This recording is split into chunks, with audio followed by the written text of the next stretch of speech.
Hello, okay. I'm going to start the meeting with the Pledge of Allegiance.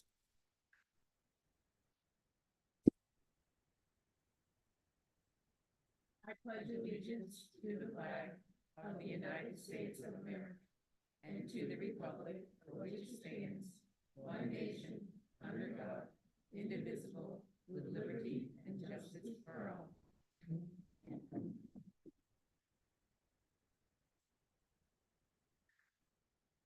I'd like to welcome everyone, and Brian's right on the ball. Audience introduction. Hi, I'm Sarah Thurston. I am a community member from Peru. I have one child at the high school, one at the elementary school, and I teach at the middle school. Jason Long, middle school principal, curriculum coordinator for the district. Charlie Swan, principal at DES. Kenny Robbins, Director of Buildings, Grounds, and Transportation. Jay Nicholson, bus driver.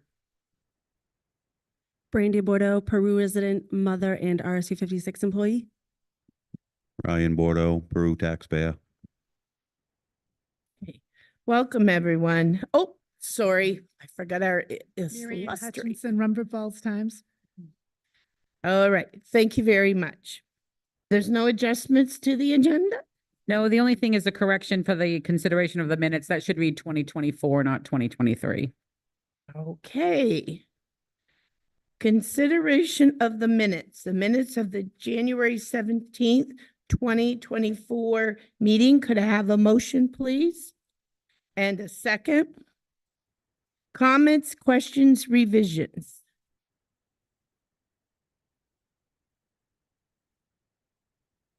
I just thought of that. No board members online. Okay, we can do show of hands tonight. Great. Seeing none? Did I get a motion second? Yes, brain dead. All those in favor? Opposed? Not voting? Thank you. Public comment. This is the time the public can make a comment.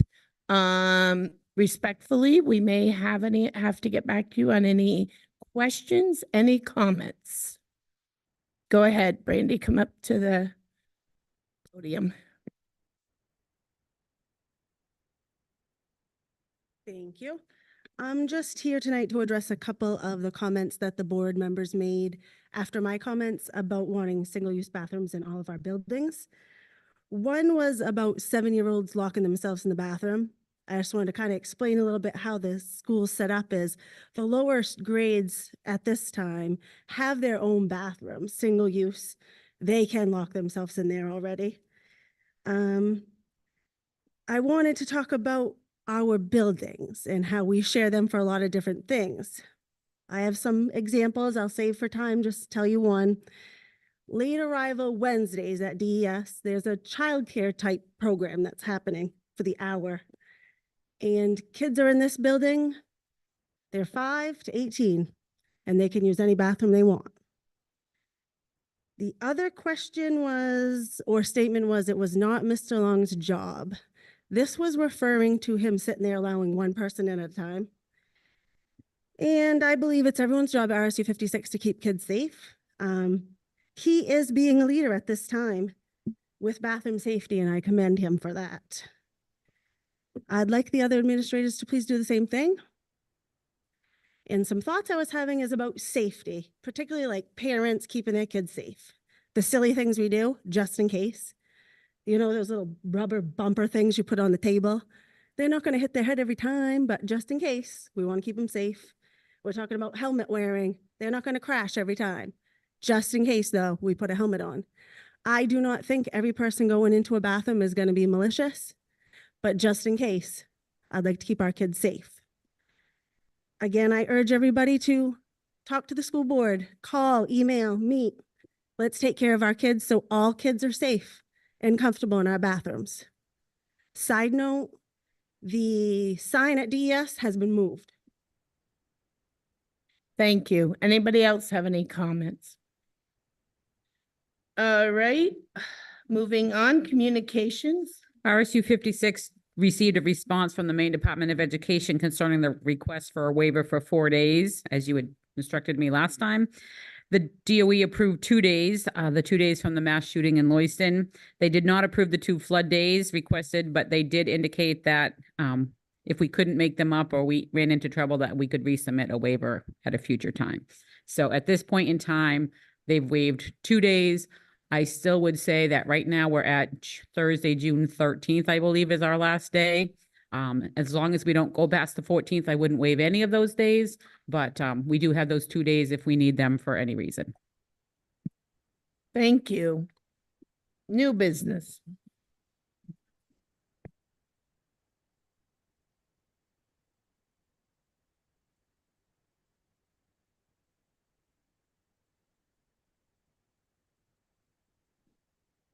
So I just want to go through the budget process. We have some new board members, so you just know what we're doing, and so the public also knows what we're doing. Oh, sorry, clicked late. So every time we set up budget, the administrative team talks about what's best for our students, how do we support our current employees, and how do we respond to community concerns. The process unfolds like this. Every administrator and director prepares a budget for their building and department. Once they've prepared them, they meet with Mary and I to review them. Talking Debbie Briggs. I don't know, I always wrote Deb. Oh, Bruce. So they meet with Mary and I to review them. Mary and I ask lots of questions, and at that point in time, we sometimes take things out of the budget already. Like I actually said to Charlie, "Do you need that $200 for anything?" He kind of laughed at me, and we took something out that didn't realize it was even in there. So we do that as we go through the process. Then the business manager, Mary, will compile the full budget. I feel like this is a little slow.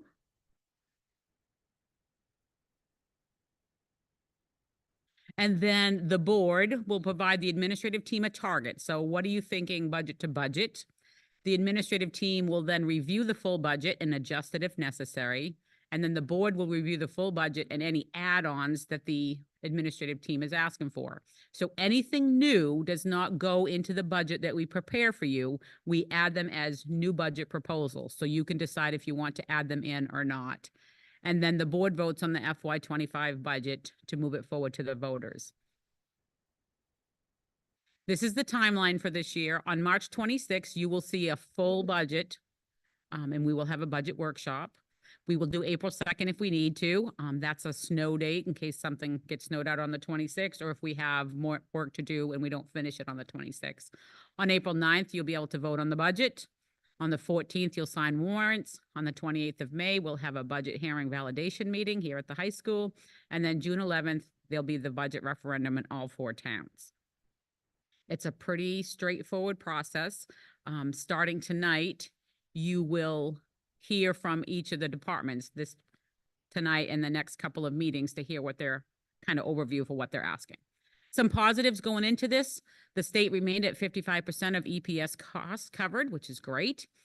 We already have our $277,500 balance forward for the FY25 budget. If you recall, we try to do that every year when we have carry forward. We put it towards another budget because historically we start at that point. So if we ever fail to have $277,500 for a move forward for the next budget, then we'd be starting that much in the hole. We did have an increase in our ED 279, which was great to see. In large part, that was we had more people filling out our free and reduced packages, which was great. And the state is actually covering a higher percentage for our 4 towns than they did last year. So we have a decent increase in our ED 279. And at this point, most of the contracts have been negotiated, so we know what their increases are. Here are the uncontrollables. We always have these bills: water, sewer, heating, diesel, gasoline, that we don't know what they're going to be. Propane. We have the negotiated contract increases that we can't control. They're already there, so we need to add them into the budget. Classroom supplies this year, as you know, when you go to the stores, everything's gone up, so those are going up this year as well. Electricity. And there's this potential new FMLA tax. If you haven't seen it in the news, they're going to make not Nate, the new law would allow people to take extended FMLA, and the employers would need to pay a certain portion of that. So this is the tax towards that. And then there's health insurance that we will not know for a period of time. In fact, we are not even going to know what the maximum increases are until March 26th. That's when the insurance company is going to release maximum increases. We will not know our district's specific increase until April 10th. So this is pushing us well into the budget before we even know what that actual cost will be. I will tell you that they send us a use report every year, and the last few years, our use report prepared to cost was in good shape. This year, I will tell you it's not going to be zero, because our usage went up this year, so I would expect that our increase of our insurance will go up this year. So I'm prepared for that. We've put 10%. Well, that's where we normally start. That's what's will be in our initial budget, and hope that it's not more than that. And then I think it's really important at some point for the board to give us that initial thoughts on the FY25 budget. Like, sometimes the board members like to think about, like, hey, most of our contracts are going up 4%, 5%. Does it make sense to think that we're going to have a 5% increase? Does it make sense we're going to have a 3% increase? Like, what are you thinking for the budget? And then, as always, anybody that has ideas or suggestions, they're welcome to reach out to me by phone, by email, by stopping at the front door and knocking on it and seeing if they can schedule a time with me. I'm always interested to hear what people want for their budget. Any questions?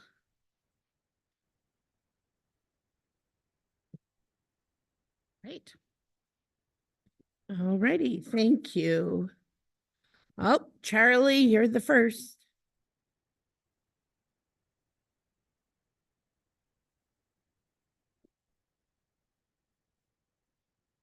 All right, good evening, everyone. I'm here tonight to present an overview of the budget for DES. Hopefully you have a copy of this, and it's the one with the Cougar Cup on it. And I'm going to go through this relatively quickly. It's straightforward, but certainly if you have any questions, don't hesitate to ask.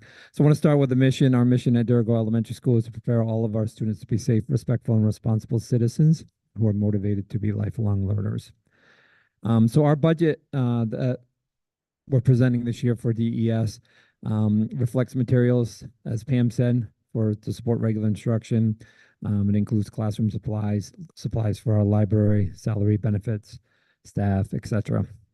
And our enrollment this year, we've had what I would say a bounce back from COVID, which has been nice, and it seems to have kind of plateaued and leveled out, and seems like it's in kind of that somewhere in that 350 to 365 range. And it seems like from our enrollment in each of our grades that looks like it's going to stay there for a few years.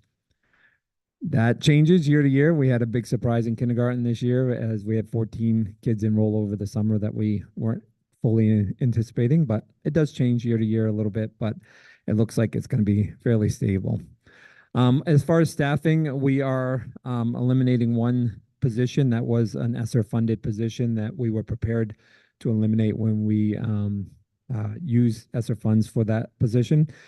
It makes me a little bit nervous, and I say that, and I put these graphs in here for you.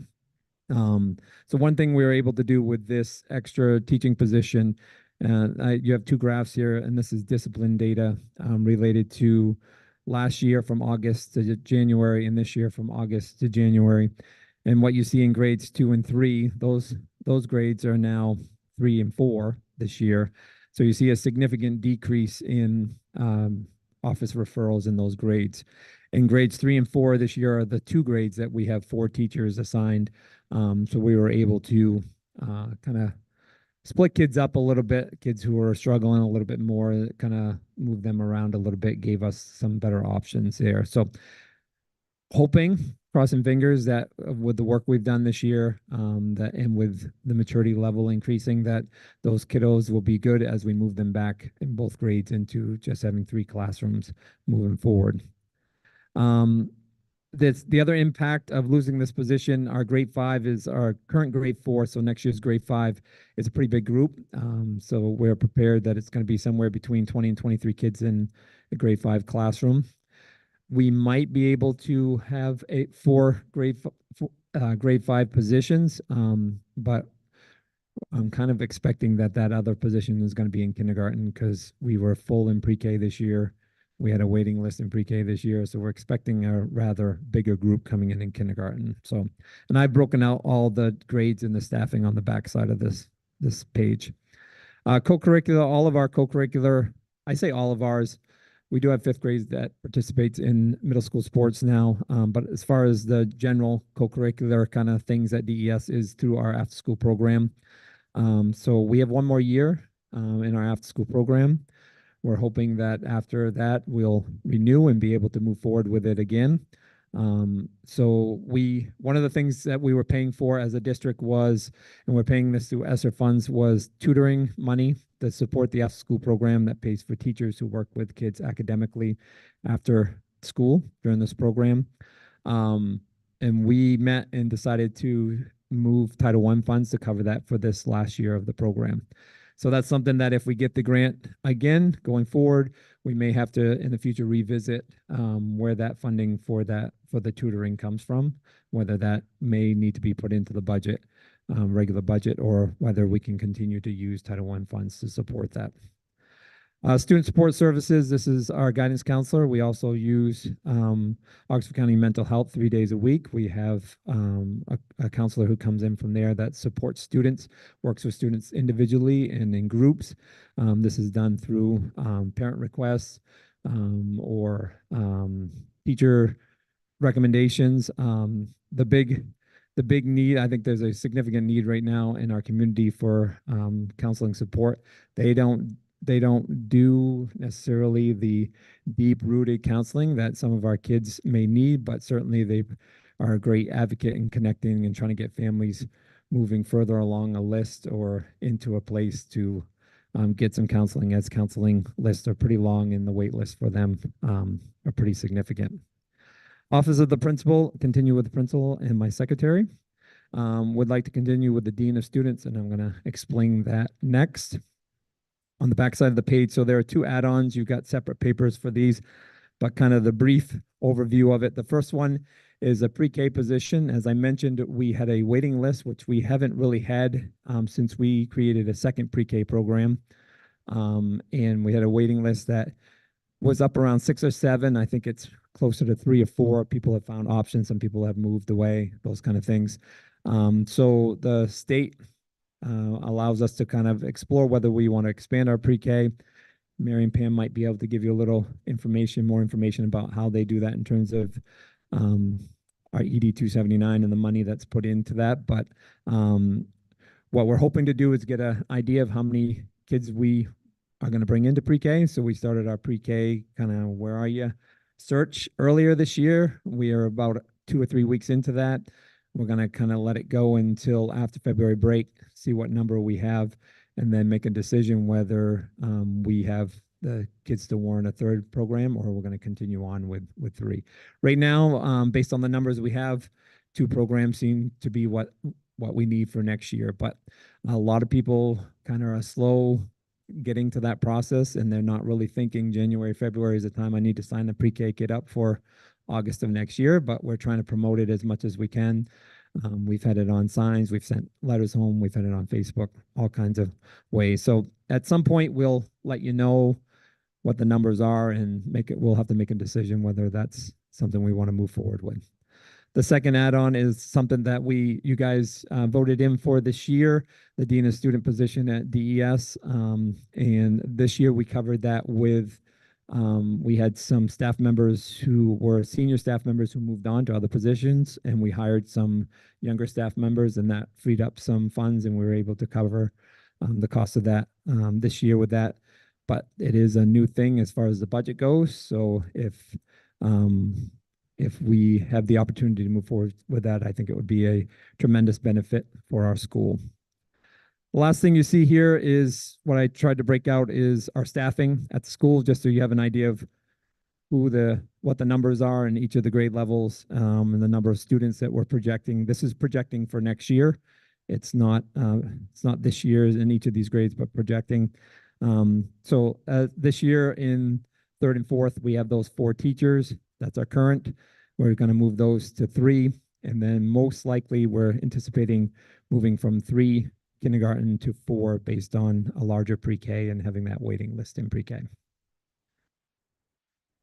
And that's my budget overview for you tonight. Any questions for Charlie? Barb, Go ahead, Larry. under your additional request, is Yeah. the third pre-K also a dean of students? It's a little confusing that you had a projected cost of 65,000. And does that also help in the areas of truancy tracking minor? No, the third pre-K has the 2 separate things, Larry. The third pre-K is totally separate from the dean of student. The dean of students is a stipend position. The third pre-K is opening up a third pre-K program in our school. Right now we have 2 pre-K programs. They both have a teacher and an ed tech. They can have 16 kids each in those programs. What we're hoping to do is add one with just a teacher, not a teacher and an ed tech. So that would give us the ability to have an extra 8 kids in a pre-K room. So those are two separate things, 2 very separate. Yep. Go ahead, Tina. Just a question going back to the beginning, like the after-school program. So you don't offer that to all students though, just Title I students? It's not just Title I, it's students that qualify. A lot of times it is kids who are also Title I students, but it's kids who qualify, and it's based on their reading and math performances. Yeah. We used to, It's a tutoring service. it's both. It's tutoring, and then there's they have enrichment activities. They do field trips. They do a variety of things. I would love a after-school program that has any kid who wants to attend to be able to go. We had that at one point. We were very well overwhelmed with it. So we have about 50 students that attend that on a regular basis. So it's a good number, but I would love it if we had that This would opportunity. be something that we would need to continue to go with as far as funding and getting grants and things of that nature. Right, that it's funded predominantly based on a grant that they'll start writing next year for the following year, which would be a 4-year. Something, like, Bethel has I think they call it, Mahoosic Kids, and they do pay, parents pay. Yeah, so that I believe, and I don't know this for sure, but I believe that actually started from a grant like this, and then Bethel area kind of expanded it to like a payment thing and things like that. So Thank you. you're welcome. Do you want to explain to the board how they're reimbursing now since it changed? Sure. So the state is advocating for pre-K programs. So they put out an early ask if anybody's adding a pre-K program. And I talked to Charlie at that time, and we felt like we potentially could add a teacher and a program for pre-K. So we filled out the response saying that we were likely going to do that, and they will fund it in year 1. Most things get funded in year 2. So you pay for it for a year, and then you start getting your reimbursement. So they've put in the cost of an additional pre-K program in our ED 279. If we don't add one, then that just gets backed out. But they have paid for it up front in our ED 279. Any other questions for Charlie? Yes. Go ahead, Brett. Is pre-K preschool? Okay. Yeah, it's 4-year-olds. We probably don't have a lot of preschools around here like Mrs. Gill. I don't think so. And Okay. I think that, I mean, preschool also, I think, includes some younger kids too, but our pre-K is 4-year-old children. Yeah. Okay, thank you. I can say as a 4-year-old parent, it's extremely hard to even find paid preschools in the area. Like, it was really rough. So I think the community would benefit. All right. Thank you, Charlie. You're welcome. You're up next, Jason.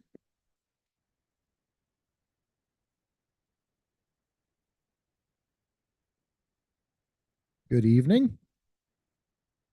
Just going to wait for mine to be up on the screen.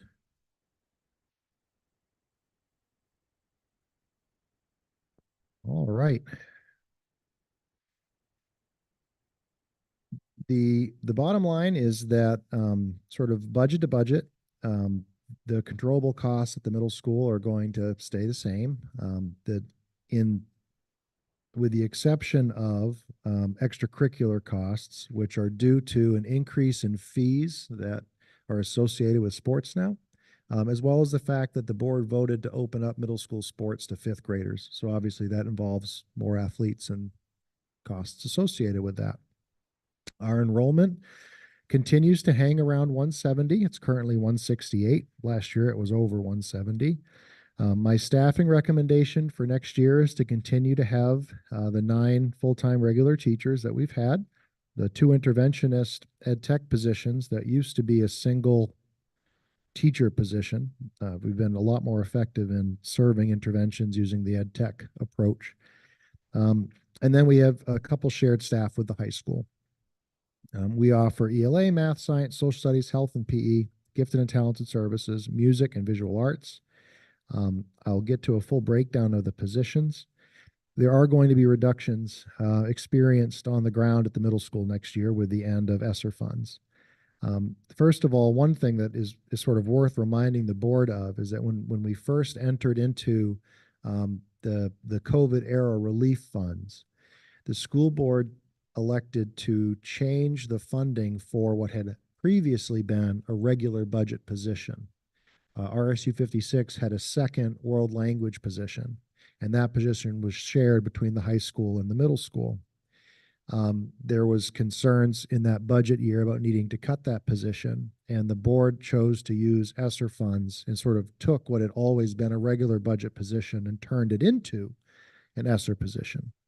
So now that the ESSER funds are gone, it's almost like the cut that happened 3 years ago is now going to be experienced next year, unless you seek to add it, which I didn't put in a request for.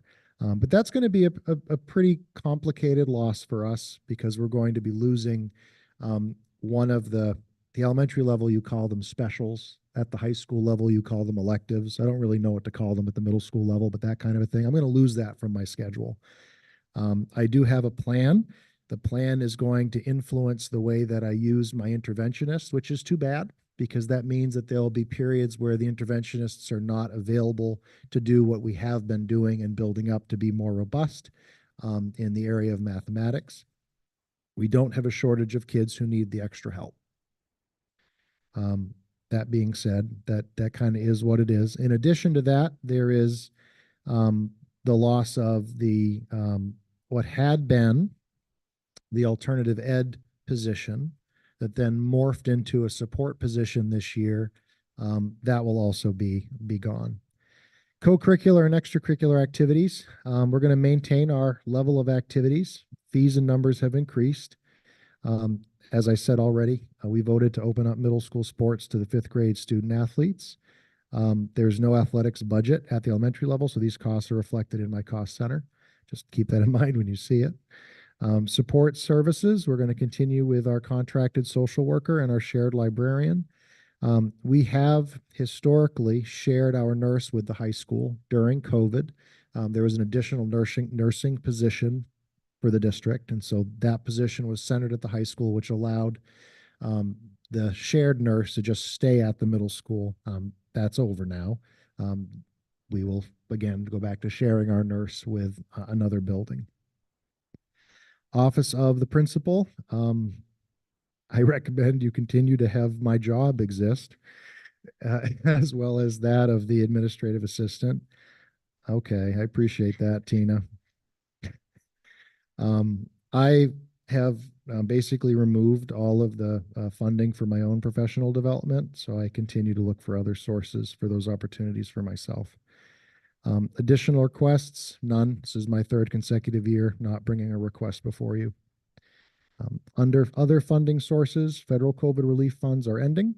However, other grants, donations, and our PTO fundraising continues to enhance instruction, help to sponsor events, help to purchase supplies, as well as provide support to families. On the back page, I have a breakdown of our staffing. We are not overstaffed. You can see that we have our 2 English teachers. So the English teacher at the 6th grade level teaches both regular ELA plus writing. And then at the 7th and 8th grade level, it's 1 teacher that teaches all English for both grades. The math level, we have a math teacher, that's half of their teaching load at the sixth grade level, and then a teacher who teaches seventh and eighth grade math. Science, it's the same breakdown. In social studies, 2.25 looks like a strange number. The reason why it's there is because one of our social studies teachers is actually a 0.25% of the time GT teacher. So she's a 0.75 history teacher for me. And then we also have the position who teaches capstone, which is a civics class for eighth graders. And that person teaches seventh grade social studies. And then at the sixth grade level, it's a half of a person's position to teach social studies there. So it's a sort of a weird way to arrive at 2.25, but that's what it is. Our PE health teacher is sitting back there. We have one position for the seventh and eighth grade, and then half of a position for the sixth grade. We share a music teacher with the high school. We share an art teacher with the high school. We share a nurse with the high school. And you can see the rest of the breakdown there. We do not have a guidance counselor. When I became principal, we shifted away from that position to get a social worker contracted because that's the more alarming need that I have. And Mrs. Sanborn and I take on most of the guidance duties, along with the help of our faculty leaders. So you can see at the bottom of the page, you'd scroll down, Brian, please. So this is what we're losing. So we're losing that half of a world language teacher, which technically was gone a long time ago. We're losing half of a school nurse position because now we're going to share.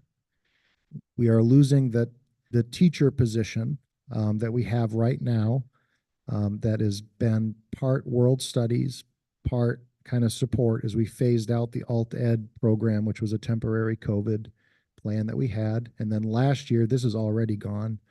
We had an Ed Tech 1 for part of the year last year that was ESSER funded. So we've kind of began phasing out some of those ESSER positions last year into this year. But it's going to be it's going to be a little harder to get started next year with a little bit less, but I have a plan. Questions for Jason? Go ahead, Liz. Yeah. Hi, Jason. Hi. The fifth grade coming up and playing sports, how does that work out? Well? I think or- that I think that Nick would be better suited to answer that question as the athletic director. I've heard a variety of opinions. But you budget in for that because it's an increase. The obviously. athletic director has budgeted for that, and then we talked about it, yes. Go ahead, Larry. What was the teacher you're losing was world studies, and what was the other part of that? So, all right. Ask your question again. Larry, could you use the mic because people online can't hear you? Under the reduction, you said that you're losing the teacher and they taught world studies and there was two. So what we did, going into this year, I knew that I was already losing the world language position. Okay, but that had begun to be phased out, let's say. And I was going to have a teaching position with ESSER funds. And so I worked with Pam to kind of talk about what that could look like. And knowing that for the first 2 years of the ESSER grant, I used that to have an alternative education program that I knew would probably not fit into the budget forever, I began to phase that out.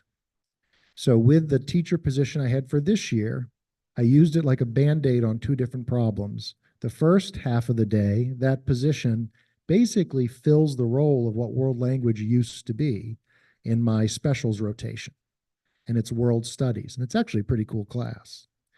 And then the second half of the day, I have used this person as,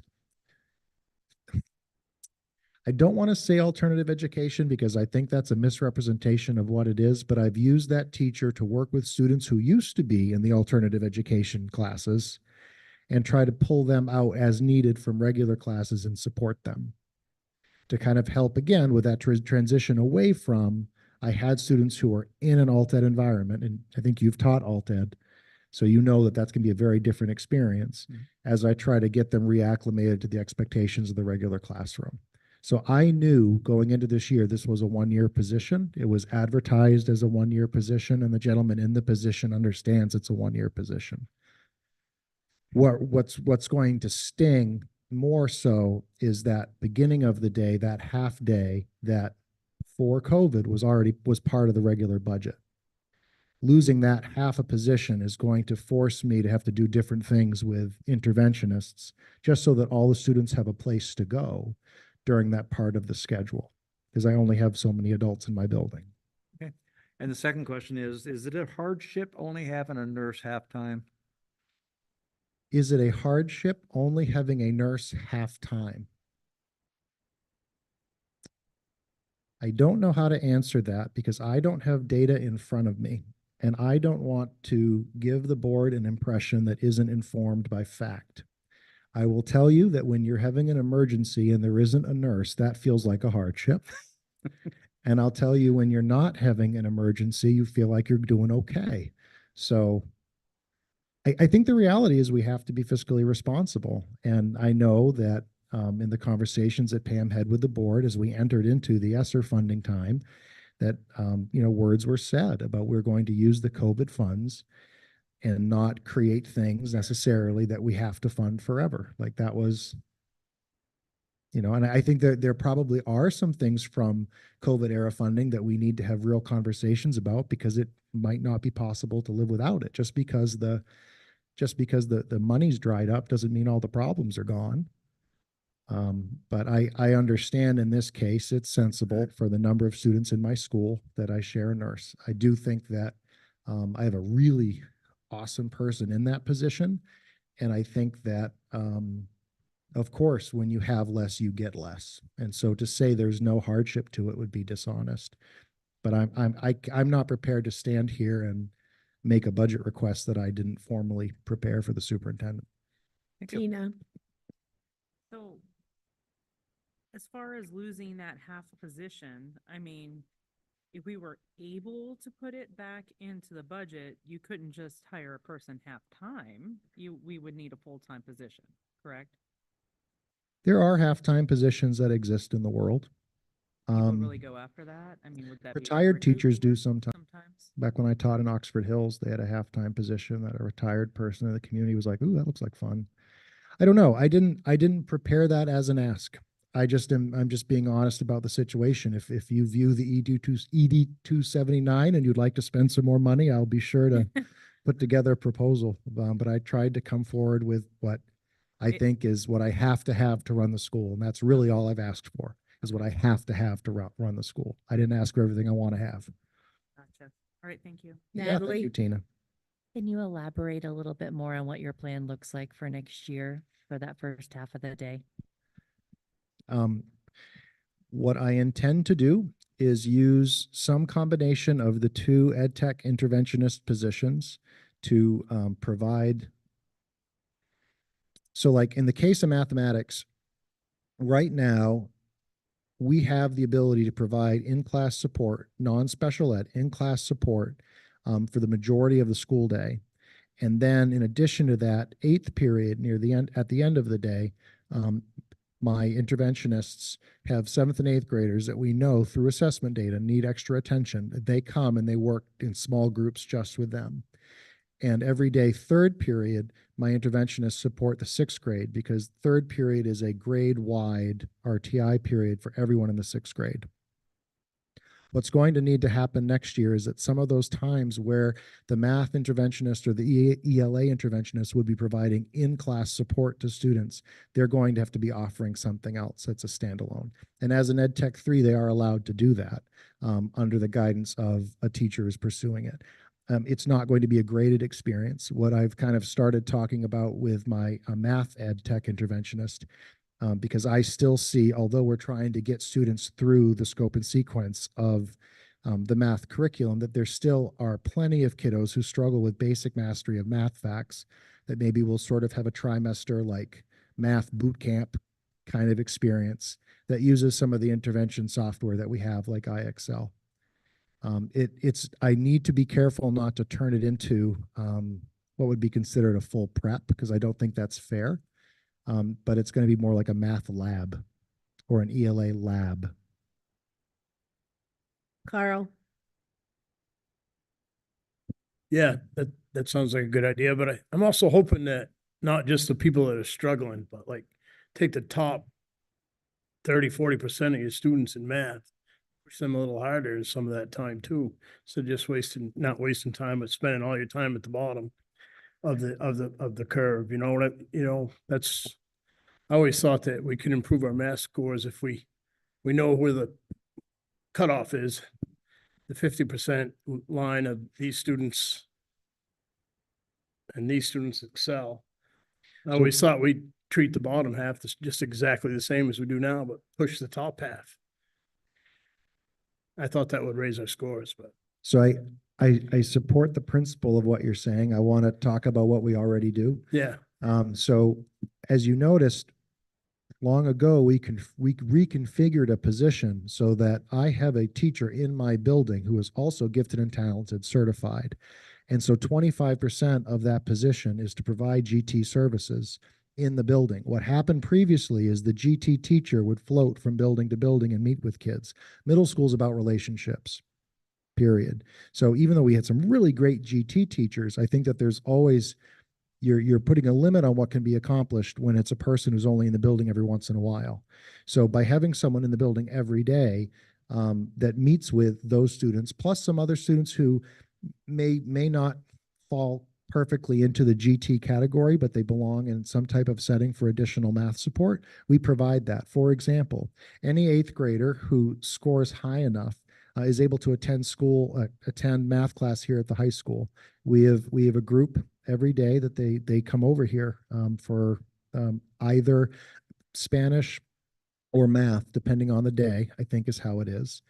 And we identify those students based on their math scores. Sometimes we identify students and they don't want to go to the high school because whatever reason they don't. And a lot of the time we identify kiddos and we invite them to that opportunity and they take it on. So I agree with what you're saying. And the nice thing about IXL is that it's differentiated. So when you go into the software, and believe me, no one loves math practice. I got a couple kids, but most people don't love math practice. And IXL it's practice software. And there's a diagnostic that then will identify what you need, which will be different than what she needs. And what you are given is based on what you have not been able to demonstrate that you know yet. So in that way, we're trying to provide what you're talking about. Okay, I have a couple questions. So right now, we're teaching world language, correct? No, we are not. World language was So gone. what is being taught right World now? studies was what we created. Okay, so world studies is Yep. halftime. No, world studies is half of a position right now. Half of a position. Yeah. So was it important enough, the curriculum part, or just a stopgap before the teachers to put some kids somewhere? In a small school, it can be both at the same time. Okay. Now, you're saying you're gonna pull the ed tech, the Interventionists interventionists from the classroom for a couple periods. for a couple periods. Mhm. When the interventionist in the classroom has given you the most success, correct or incorrect? Or if you've seen, has it shown data that showed having them there has made it better? So actually, I would say that the data that I have related to the interventionists that I've looked at has to do with the kids that they work with most closely. So the 6th graders that are specifically in that group 3rd period, or the 7th and 8th graders that are in that group in particular. And then the fun part is my answer to your question depends on the test they took. So within the IXL diagnostic, I've seen a lot of growth with the kids who get the most work with our interventionist. I have not seen the same growth with the new version of the NWEA. And I will spare you my commentary on the main 3-year assessment. Well, which I know is a cluster. Well, I'm just saying, like, Tina brought up that, is it something that's needed? Because you go with your staff, you're arranging your schedule to who you have, not to what you want to offer. Well, you do it both, but It's a you know, there's balance. some things you have to offer, and then you rearrange your staff to say, okay, I have this, I have that. And that's constantly changing, correct or incorrect? Meaning they Yeah, could be things teaching change, but something and they you go all- teach this, then they teach I've that. really tried. I have really tried because I find that good people want to stay in jobs that are stable. So I have tried to not change everything from year to year. But it is absolutely true that if someone gets a job somewhere else and you've lost, a particular skill set, and then you hire the best person you can for the opening you have, that it can change Change the way you change do it. what you offer a little bit. I mean, within reason, you still have to offer the basic core. But when it comes to like an elective style experience like World Studies, yeah, I mean, I created that knowing because I went to the UMF job fair on behalf of RSU 56. Okay. And I met one person who wanted to be a science teacher, and everyone else there was a social studies major. So I was like, okay, well, I know where the labor market is. So I want to go to create this position. I'm going to create something I have half a chance to fill.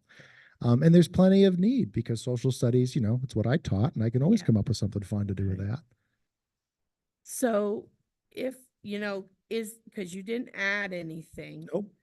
Do you feel that's something that's needed or not needed? Could we? Well, think about explore- it. Yeah, could we explore possibly what it would cost us if we were able to do that for you? I know you got. We can always explore. Yeah, because I do feel it's vital because as you know, over the changes and everything, because you had the less kids, you always got cut, your staff. And we put it to bare minimum. And you can only do bare minimum. I do know as the nurse that if the state only funds one for every 300 or 400 or something. And I do know the last point because of the needs that the nurse was at the middle school majority of the time and came over here. Because there more was medical major acuity. needs. There were kids there at there. the time. Yep. So I just feel when I hear you're pulling someone to put something, to make up something, which, I mean, it may help, but I feel they're taking away. So I'm going to speak frankly because I'm really just trying to provide the board with what I think the board expects from me. If it is your objective to have a small budget to budget increase, I can't add positions. And my experience in our district, and this isn't me being positive or negative, this is just me being factual. Like from year to year, we have always discussed trying to keep the increase as low as we possibly can and still do the job. So, and I'm trying to You're doing bring- what you were I'm- told, that's but, what I think. but you also look at the reasoning before COVID, we Yeah. had that position. We did. So that's not adding, it's trying to put back to what was budgeted and the money was changed to, It was. Is this board prepared to have positions added, even if that means that your budget to budget increase is going to be a larger percentage? Because I've come at you with, this is what I absolutely need. I did not come to you with, this is Okay. what I want. but I would feel like, Tina said, if even just knowing the number in this, it could be like when we do the add-on parts, just something in the back burner. We could get low insurance.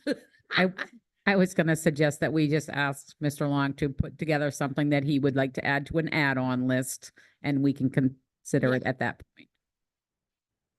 Well, just. Let's not give him a wish No, list. we don't. Like, we don't give administrators wish lists. Like, if he gets a wish list, Charlie and I are all in too. So. I don't think you were here for wish lists. No. I hate to put you on the spot, but I'm just fine. think You're it's, asking to add to my school. That's a beautiful thing. Well, no, yes, but to see, because you are I was just trying to come to you with what I thought was responsible, given. responsible. Okay. Joy. Your mic.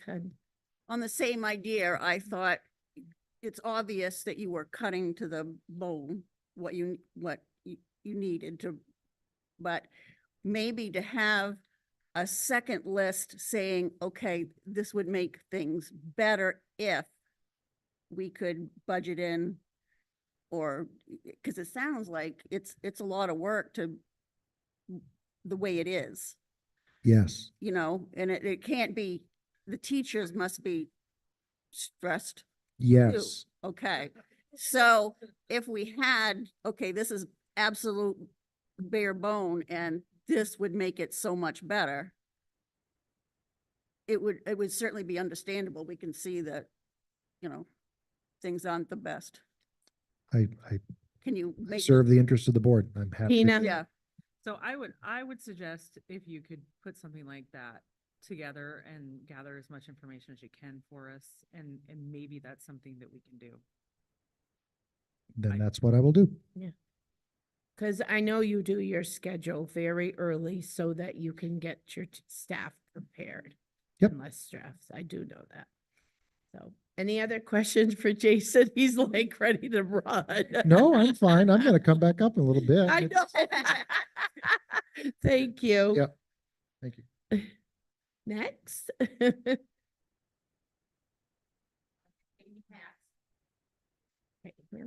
So now I'm here as your high school principal, and I think Brian's going to pull up my overview, but I will just start by saying we do have a mission. It's at the top of your paper. So the mission of Darrigo High School is to be a safe and respectful community with a rigorous and diverse curriculum that offers opportunities for students to develop skills, gain knowledge, and aspire to make lifelong productive choices. And my budget for the high school reflects materials for staff and regular instruction support. The budget for the upcoming school year continues to include funds for co and extracurricular, classroom supplies, the library, salaries and benefits, and so forth. Overall, the DHS budget is up due to the need for textbooks and added academic field trips and contractual services, JMG. We talked about JMG last year. We had the first of 3 years of increase to get to 30% of the total cost. So it was at 17,000 this year. We'll go to 25,000 next year, and then 27,000 the year after, and that's where it stays. So that's what our goal is, to get there. And course reimbursement is substantially increased in this budget. So I've looked through them. We'll continue to look through them and try to get that somewhat averaged over a 3-year average. But we do have a lot of new teachers or teachers that are not certified in where they're teaching, so they have to take classes. So I want to make sure we're prepared to pay for them, because contractually we would pay up those classes for them. The total enrollment at Darrigo High School has been around 230 students this year, currently at 233, I believe. Last year we stayed right about 225, so about 5 more than we've had.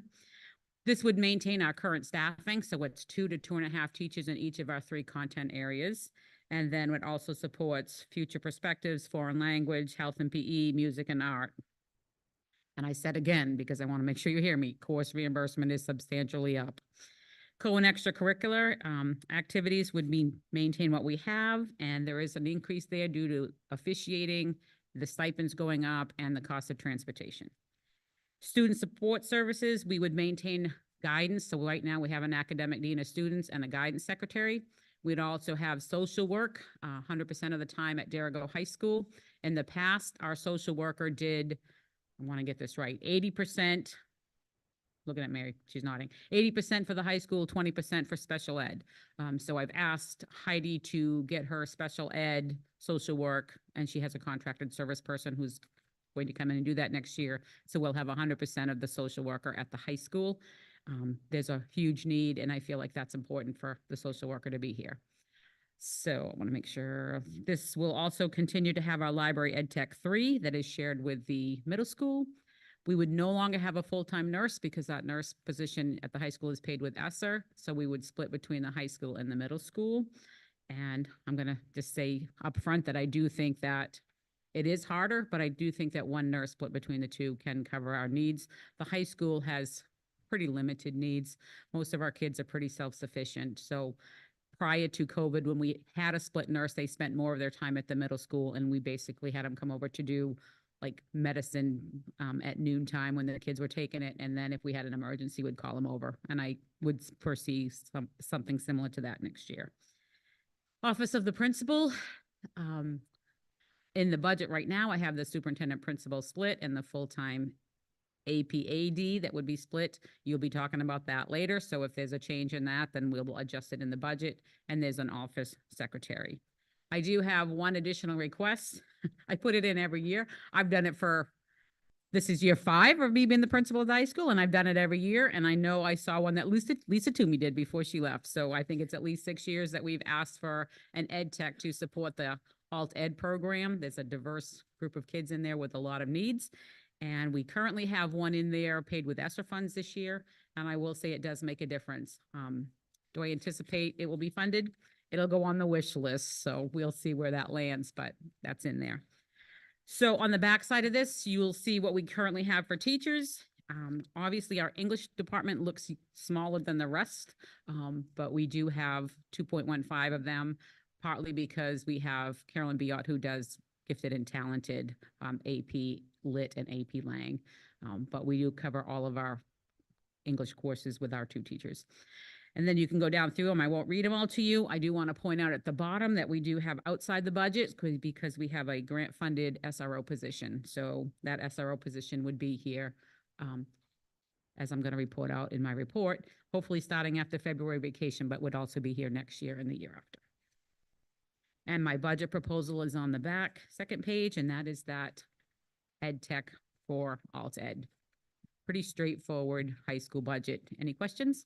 Just one. So you mentioned that you have an ed tech and alt ed right now. That'll be going away if this add-on isn't funded.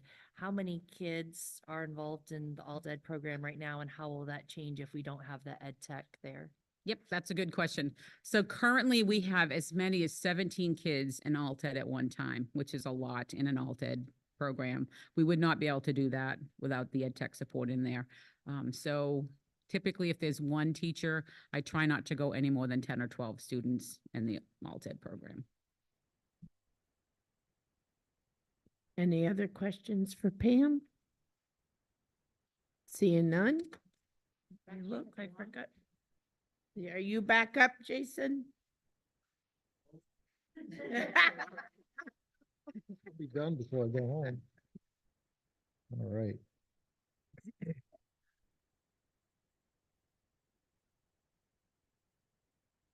All right. So the curriculum instruction and assessment budget, there are a couple different lines that come together, and Pam and I work on this together. Summer school at the middle and high school, we propose to continue flat funding for summer school at the middle school and high school. I will say that this summer, the COVID relief money is still available to support us. So this may be an area in the next fiscal year we have to look at more carefully, because we have spent more supporting summer school than what is in the regular budget. But we don't need to do that at this time. Student assessment, this part of the budget covers AP exams and all other assessments that are not funded by the state. So right now, the main 3-year assessment is paid for by the state, but that is grades 3 through 8 plus grade 10. It does not cover grades K1 or 2. So the assessments that are used, K1, 2, we pay for those, as well as what is used for K12 in terms of universal screening software, progress monitoring software for students who are receiving certain interventions. And those figures are, in some areas, there's an increase in costs. In other areas, it's not as much. Improvement of instruction. So basically, we seek to not change what's been put in for curriculum work wage, and continue with the part-time curriculum coordinator role and part-time administrative assistant support the curriculum coordinator. Continue our membership in the WMEC, which is Western Maine Education Consortium. Flat fund curriculum resources, and then also maintain our dues. Other funding sources, federal COVID relief funds are ending. However, there are additional grants that remain available for purchase of items so long as they are receivable before the end of the window, which is in September, meaning we cannot use funds for ongoing subscriptions for these types of grants, but we can use them to buy physical items that are deliverable. So for example, if we're seeking to buy a piece of software, that will have to come out of the regular budget. But if we buy a book, we're still allowed to keep using it after the end of the grant. But we can't buy an account to a piece of software and keep using it after the end of the grant. So we won't. We've submitted that request. Pam did that for us for some additional literacy instructional and assessment materials, as well as professional development, all that align to what we're already doing K-5, which is the Amplify CKLA reading program. The other parts that kind of fall under this all other category will be presented at a later time. Any questions for Nick over? Oh, Jason, It's okay. Brandon. Seeing none? Okay, Thank you. thank you. All right, discussion concerning DHS administrative configuration. And you have handouts. Okay.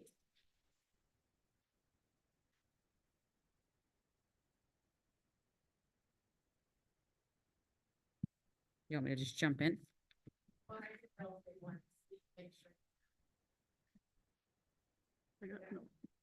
Green. All right. So as you know, Mr. Carvis resigned at the end of the school year as the Assistant Principal Athletic Director at Darrigo High School. Anytime we have an open position in RSU 56, the administrative team knows I'm going to say, let's discuss it. What's the best use of this position? What do we really need? And do we need this position? What do we need? What do we need instead? So the administrative team talked about what we thought would be best for Darrigo High School's administrative configuration. And then I met with the negotiations team to talk about like what we thought would be best for configurations. I'm going to go through 4 of them, and then the negotiations team can talk about which ones they felt like they wanted to move forward to the board. And then if the board can make a decision on which way they want to move with it, then I can move forward with getting things posted and potentially hired. So option A is the continuation of what we currently have, 2 positions. So superintendent principal combined, the assistant principal athletic director combined. So the pros for that is the costs remain relatively stable. The cons to that is time management for each of those employees equals potential burnout, which equals potential turnover. I think we've seen that in some of the AP, AD positions that we've had in the past. The other con to that is not all stipend positions get evaluated. So the athletic director evaluates all of our sports coaches, but we don't always get to like speech and debate and drama and all those other positions that we have out there that are stipended. And then the other con to that is the athletic director, assistant principal combination I cannot expect that person to be in the building all day long and cover evening events. So that means there's much fewer hours to do the assistant principal work. And I shared with the negotiations team in the last 3 years, Mr. Carvis has done an outstanding job working with the athletic department and getting that going. It's really hard to expect him to be in the building. So a lot of the AP work has fallen on me over the last 3 years, and that is someone who's already your superintendent, administrative assistant to your superintendent and your principal. So it's very challenging to have that option A configuration. I'm not saying that we can't continue with it. I'm just saying it is a challenging, both of those combined jobs are a lot of hours, and it's really challenging to have 2 people spending that many hours trying to run the school and the district. Option B, there would be 3 positions. There'd be a straight full-time superintendent, a straight full-time principal, and then an athletic activities director. That would be full-time. So that person would be able to do all of our sports as well as our drama and all of those other ones. So they would oversee all of the activities and the sports across the districts. The pros to that would be there would be a distinct focus in each area. The time management of each job would be much more manageable. No shared positions means better focus and less burnout, which could potentially reduce our turnover. The AD can cover both extra and co-curricular activities, and all stipend positions could be evaluated. The cost is a con, and the other con for going straight to a straight-time, full-time principal is that it would be another turnover for Derigo High School. So another change for Derigo High School. They've had a number of changes over the last 10 years in terms of principals and stuff. The option C, I was going to say third, but it has a C after it, so I don't want to do that. Option C would be having 3 positions still. You would have maintain your superintendent principal.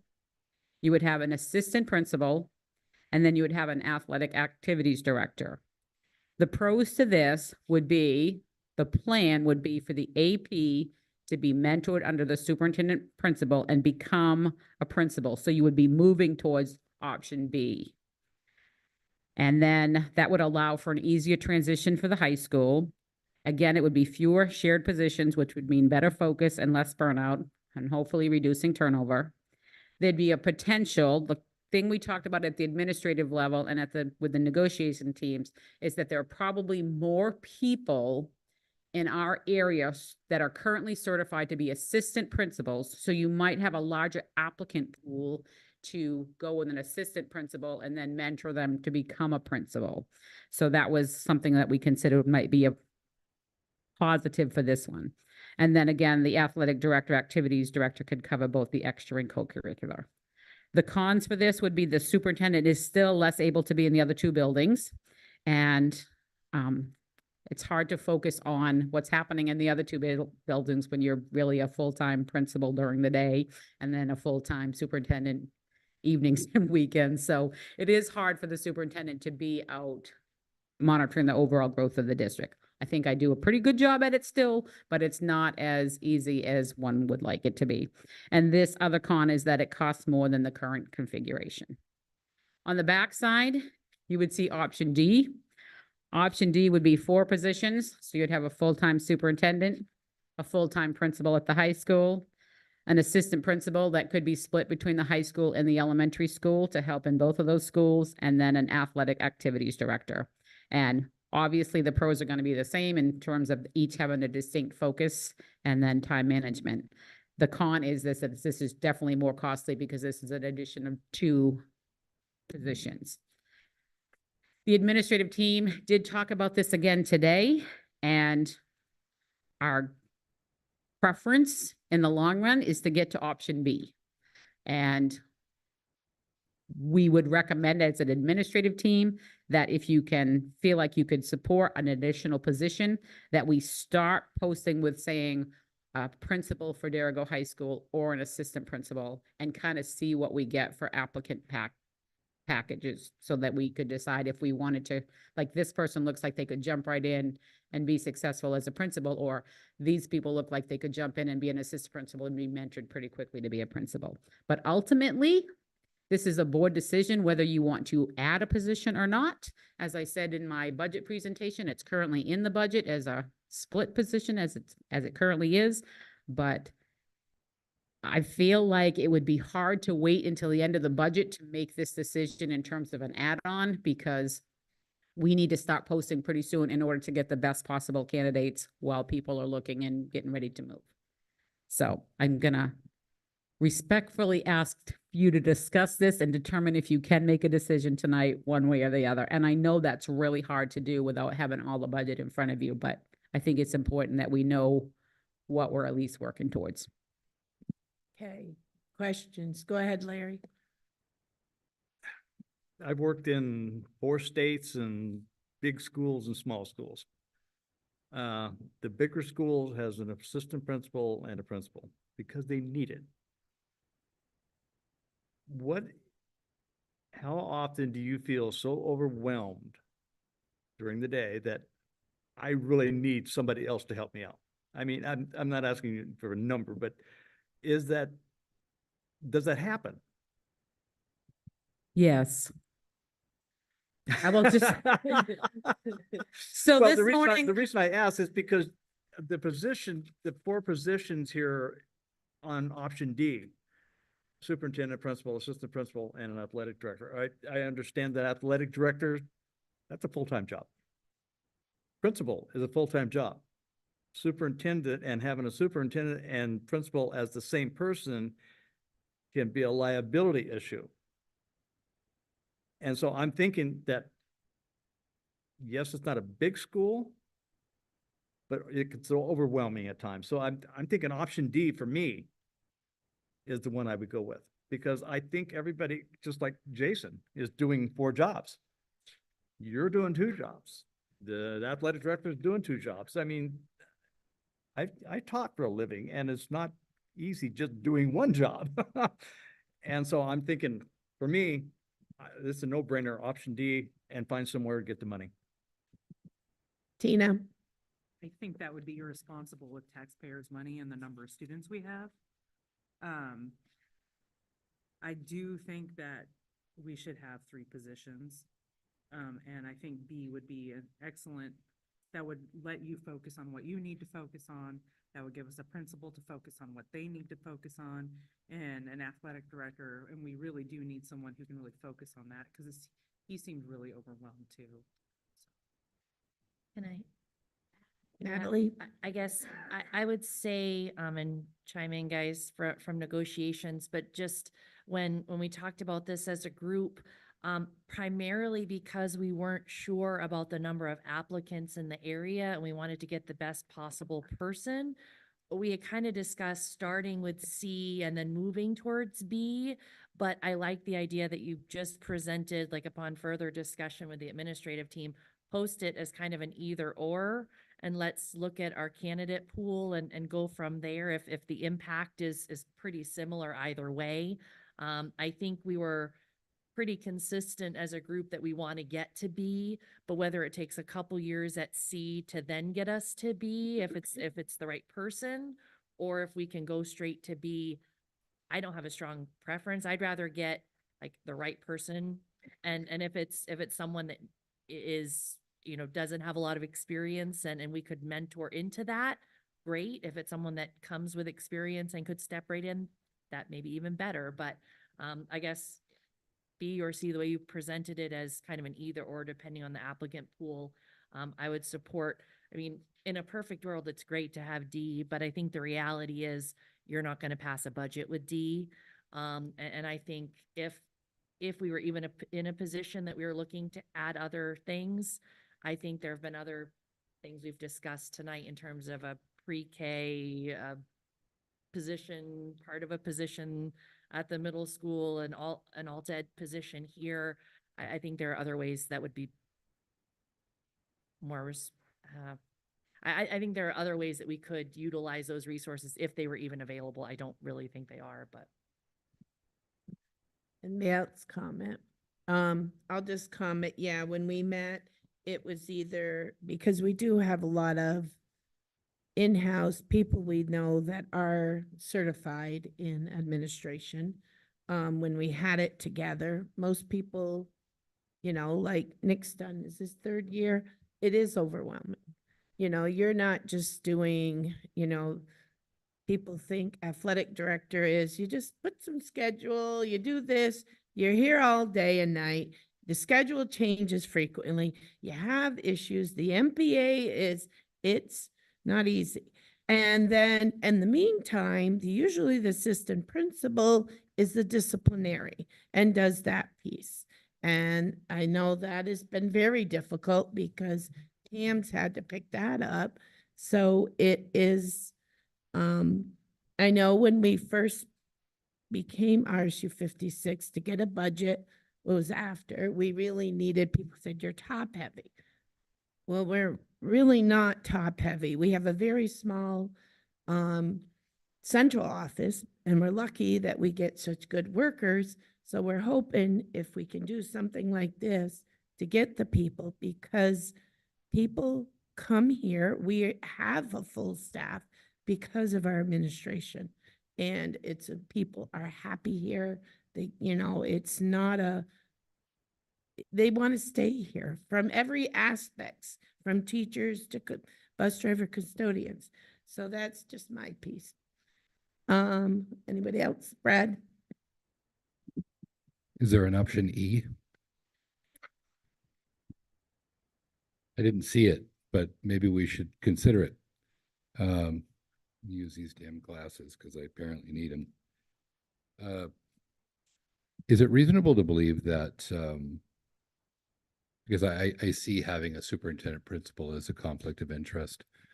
So I don't think it's in the best interest of employees to have the person they report to be someone, if they have to escalate an issue, then they have to escalate to the same person that they report to. So i.e. a staff member, and no disparagement to Pam, but I mean, we've all run into weird stuff in our jobs in the past.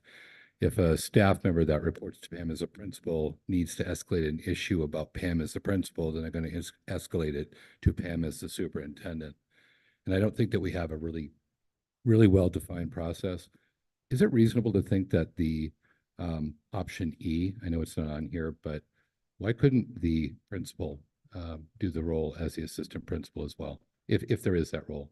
And so have our principal, have our superintendent, have our athletic director, and have a principal, handle the job of the assistant as well. That's what option B would be. Is that what? They would do am I all of missing it. that? Yeah. Oh, They would just, it says principal, but without an assistant principal, you do everything, just like Mr. Long does at the middle school and Mr. Swan does at the elementary school. I would like to say that these are the wrong prescription glasses, so Okay, well, they look. I thank like you. your glasses. You should have just said, hey, Brad, just look at option B real quick. Well, we were thinking you were coming up with another configuration. Liz, So I'm not sure if I understood what you said. Right. So superintendent, principal. So I thought you said something about having that be assistant also. Well- Assistant principal and assistant principal. Yeah, again, So your principal in option B. because Does there's the, an assistant that's their principal, job. like, That would be the job. see, if you had Okay. read option B, you would know what we're talking about. Okay, so going without saying that, that's what that meant. Okay. Yeah, like B. Jason, he doesn't have assistant principal, he's just principal, either does Charlie. All right, anyone else? Carl, you look like you were going for the mic. Yeah, no, I like C moving to B, and I would be more impressed if someone that knew the system applied and we knew them. Instead of like, I remember the last principal, we were in a bind and I think we started advertising April-ish. And we didn't hire till like 2 days before school. It didn't work out well. Anyone else? Is it possible to make a motion for posting it as either B or C? Well, And- I know. I think if you do it now, like, because we're doing it relatively early, we could definitely post for B. And then if we don't feel like we have applicants that we want to feel comfortable moving into the principalship at the high school, then we could still, but before April vacation, post it as C. I haven't heard this from anybody, but today somebody at admin said they've seen a posting that said we'd like a principal or assistant principal. So I mean, we could do like a either or and post it that way from the beginning if you'd like. So I think we have some options. And I just want to say this publicly because I don't want anybody listening or sitting here thinking that I don't want to be Derigo High School's principal. I love the students, I love the staff, I love my work, but it is a lot. And I do think it's in everybody's best interest to split the two positions. So, but I'm not running away from the high school. It's a great place to work. Well, there is no room for you anywhere else. White House. Well, you don't want to go back there. All right, so Natalie, because we do have a thing to motion, so you could put advertise first for B and option B for principal if the candidates are, which you can tell usually, and then you can get. So, Yeah, I'm trying to think, I'm not sure which I prefer. I want to go for the gold. I'm ready, Yeah. I'm ready to support B. Go Yes, for B. yes, Yes. Okay, I I think entertain. Brad just made a Okay, motion you and I'll made a second it. motion to do B? So I make a motion that we look at B, and if necessary, we would then pivot to option C, depending on the candidate pool, something to Okay. that effect. Do I have a second? I second. Comments or questions? All those in favor? Opposed? Motion carries. Wow. That's great. Where are we at? Huh? All right. calendar. So I'll just give you a quick rundown. It's very similar, almost exactly the same as what we have for this year. So we would have two workshop days, August 26th, 27th, and then the students would come for 3 days, August 28th, 29th, and 30th. The rest of the calendar pretty much lines up the same, looking at early release before the Christmas break, and then early release on the last day of school. Other than that, it would be late arrival Wednesdays. This would put graduation at June 6th. And that would mean that we would try to be out of school by the 13th, because I usually try to give myself 5 days because the seniors have to, by statute, only have 5 days difference from the rest of the school year. So I don't write it on here, but typically we do 2 traditional snow days and then go to remote days if at all possible, but that keeps us within the June 13th date. I will also tell you that I've already met with Region 9, Region 11, 44, 10, 17, because we all have to have calendars that somewhat align because you can only have so many days different. RSU 10 is not doing this. They're doing what they did again this year, starting after Labor Day. But 44, which is Telstar, and us, we were looking at starting like we have in the past. We feel like it's really nice to have kids come for 3 days and then 4 days and then a full day week. It kind of eases everybody back into it. And I did a meet and greet with the Jericho Education Association. Okay, Should also good. mention that. How is it compared to Region 9? How is that? So this would align with Region 9, because Region 9 predominantly aligned with 44 and 56. They will, like 10's going to run buses and bring their kids in for the 3 days before Labor Day that go to Region 9 so that they can get their Region 9 days in. But Region 9 will align with this. Thank you. Any questions? I move to approve the school calendar for next year as presented. Do I have a second? Second. Comments or questions? All those in favor? Thank you. All right. Is it? I thought it was second reading. No, it's first reading. God, my brain's dead. All right. First reading of BEDBR, agenda format. And you can see in yellow the changes. We talked about moving up board members' comments so they're not totally at the end. So we did the old business first, the new business, then the board members' comments. So any questions on that? Could I entertain a motion for the first reading? Are we entertaining a motion to approve the first reading? So moved. All right, second. I'll second. Comments or questions? All those in favor? Thank you. Okay, what are we down to? Old business. Brian and Bruce.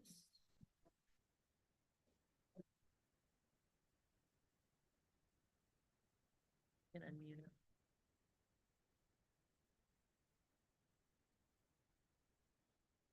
Oh, sorry. Bruce, can you hear me? Yes, I can. I'm sorry. Hi, Bruce. How we doing? Wonderful. All Good. right, you've got the floor. Well, it's been a couple of months since I've had a chance to report out, so I'm going to kind of backdrag a little bit and go to our last meeting that we had on January 3rd. We meet every first Wednesday of the month. It's pretty well a textbook type thing that we go down through. We go through all the different programs to see what's going on. We've been following through with our projects that we got the grant money for. This Harriman group is going through and doing all the lay work and getting everything kind of lined up so that we get things ready to go out to bid. We've got the 3 different projects that we're working on. During the holiday break, so again, I'm talking about the January 3rd, we had quite a few people that went through the light show. I don't know if anybody had a chance to go through it that Region 9 put on, but they had a lot of cars, a lot of people participated in the two-day event that they had in the evening. So it was a good turnout. It was good PR to get people to see our facility. All of our programs seem to be doing quite well. We're hosting all of our programs right now.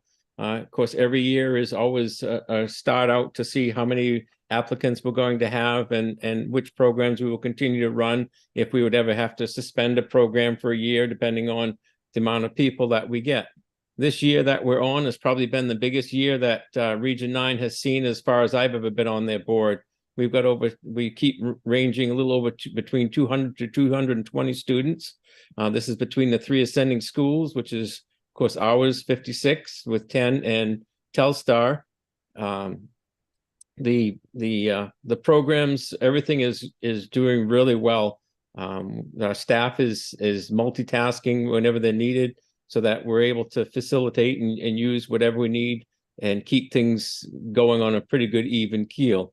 The biggest thing that we had, I could say that we motioned to do, is we had on one of our programs, our small engine, we had to get it some type of an air purification, because we've got kiddos in this area, in a small confined area. And of course, once cold weather sets in, you definitely aren't going to have the garage doors or windows open. And we had ones learning how to use engines and doing repairs. So we've ordered and set in a ventilation system to keep things a healthy air for them. If we move forward now to the meeting that we had this past month in February, actually, I'll add one more thing on January's as well as February. Also, we've been following along and having our adult ed director, which is Dr. Dave Murphy, who's taken the role on this year, has been doing a phenomenal job. He's attracted a lot of kids and a lot of parents and adults that are getting their GEDs and going through with whatever they need to get their programs, along with allowing them to fit in some of the other programs that they have. We put out, sent out a brochure about all the new programs that are being offered through the adult ed. Some of them are, it's amazing what is in this brochure. If you've seen it or if you haven't, it's well worth taking a look through to see what these programs are. It's amazing how many people are calling and setting up to see some of these ones. There's ones even like a cheese maker. There's all these different small little programs that's really exciting to see that our adult education is doing. Back to the regular Region 9, I heard earlier in your meeting that you guys have applied and got waived for 2 of the school days. So now that makes us that we're going to have Region 9 now apply, because we're in the same predicament. You need to apply for these days. Our school calendar, as you said, is lining up quite well with RSU 56. RSU 10 is giving us a little bit of a hiccup, but we're working with that and trying to see how we can abate and move forward with that. Right now, give me a second to read my notes. The committees that we have, I've now joined the finance committee, and we're in the process of going through each program to more or less as you're doing with your budgetary programs. Instead, what we do is there's a budget finance committee that reviews all the programs, reviews all what's looking to need to, and their wants and needs, and then it allows us to do the same thing. What can work, what we can give, and what the sending schools can afford to let us do. So far, as I said, all the programs are doing well. I don't see any of the programs that are in any type of problems at this stage for this calendar year. But unfortunately, with Region 9 versus your schools, your sending schools, when you see how many kids they're in 8th grade, you can pretty well tell how many are going to see that are coming forward to the 9th grade, and as you move each grade. Unfortunately, with Region 9, you could have a bumper year, as we're having over 200 plus students this year, and next year could be down 50 students, so you could have 20 more. So everything is evolving every year with Region 9 to see what we're going to do, what the programs are going to sustain. You get all the kids are now in the process where they're filling out their applications for what classes they want. Now you've got to wait to see, what programs that we have, what programs will we sustain, which programs are growing, which ones are we going to say, well, let's see if we're going to get enough. If not, then we'll go from there. So it's quite eye-opening to see how having been on 56 board to seeing what Region 9 boards operates. It's a total different entity from one board to another, but it's amazing to see what this school offers. I think this school, if we didn't have Region 9, we would have quite a few handful of kiddos not filling and not staying in school. So it is a valuable school. It's done a lot for our kids, does a lot for our areas. The ascending schools are very supportive of it. And I hope we can continue moving forward. Thank you. Any questions for Bruce? Go ahead, Tina. Just one quick question, just because I don't know a lot about Region 9. You said the applications are out. Where are the kids getting the applications? Each ascending school that's either through the guidance of the principals, whatever, there's someone that does these applications and then is sent to Region 9 so we can see what they're applying for programs. And even when they apply for programs, there's always alternative programs that they can look at. If all of a sudden we have use our one of our classes that is usually full a lot of times is our CNA or our culinary. So you may get almost to the point where you have too many applicants. So a lot of times when you have them fill out the applications, you may also have alternatives that they may want to do, some type of student services or something along any of the other programs. So there's always alternatives, but their applications are sent to Region 9 from their sending schools. Do they just pick them up in the office or? They can just pick them up in the office, and we do have early March, we have a Wednesday that all of our freshmen and sophomores, I think it's freshmen and sophomores, so they're gonna go spend the day at Region 9. So they'll get to see all of the programs, and they'll talk about the application process again then. All right. Any other questions for Bruce?